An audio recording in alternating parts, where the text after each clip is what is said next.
আসসালামু আলাইকুম সুপ্রিয় দর্শক, আপনারা ভিডিওতে যে কালিম পাখিগুলো দেখতে পাচ্ছেন এগুলোর বয়স 4 মাসের একটু বেশি হবে, 4 থেকে 4.5 মাসের ভিতরে হবে। এই কালিম পাখিগুলো মূলত আমার এক জোড়া কালিম পাখি থেকে যে ডিম এবং বাচ্চা আমি সংগ্রহ করেছিলাম তার এখানে 2 নাম্বার এবং 3 নাম্বারের বাচ্চা। এই 2 নাম্বার এবং 3 নাম্বারের যে বাচ্চাগুলো আমি রেখেছি এগুলো আমার বাড়িতে ডিম এবং বাচ্চা করানোর জন্য আমি এগুলোকে রেখে দেবো। তা আমি দর্শক, এই যে কালিম পাখিগুলো দেখছেন এর যে মাদার আছে, এর যে প্যারেন্টসটা আছে, সে প্যারেন্টস এক নাগাড়ে 6 বার ডিম দিল। 6 বার আমি এর থেকে ডিম এবং বাচ্চা সংগ্রহ করেছি। 6 বার ঠিক না, 5 বার আমি বাচ্চা সংগ্রহ করেছি এবং 6 বারে যে সমস্ত ডিম দিয়েছিল তা নিয়ে তারা বসে আছে, তা দিচ্ছে।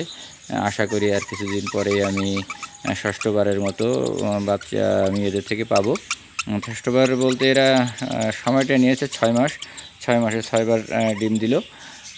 তা কালিম পাখির এমন রেজাল্ট আমি এই পূর্বে যে সমস্ত ভিডিওগুলো আমি দেখছি তাতে অবশ্য আমি এরকম রেজাল্ট দেখিনি। অনেকে বলে যে কালিম পাখি বছরে 3 থেকে 4 বার ডিম দেয়, কিন্তু আমি তো দেখছি যে এদের দিয়ে সারা বছর ডিম বাচ্চা করানো সম্ভব এবং হচ্ছেও তাই।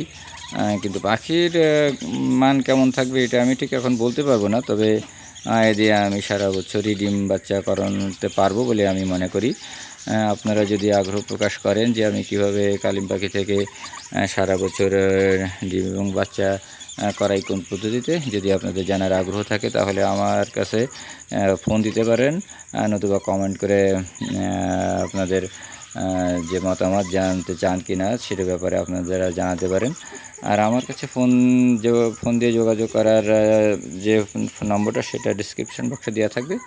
আপনারা আশা করি যারা আগ্রহ প্রকাশ করবেন তারা অবশ্যই আমার ফোন দিবেন। ফোন দিয়ে আপনারা জেনে নেবেন যে কীভাবে কালিম পাখি দ্বারা এক নাগাড়ে ডিম এবং বাচ্চা করানো সম্ভব। যাই হোক, সবাইকে ধন্যবাদ জানাচ্ছি। ধন্যবাদ জানিয়ে আমি শেষ করছি আজকের ভিডিও। সবাই ভালো থাকবেন, সুস্থ থাকবেন। আল্লাহ হাফেজ।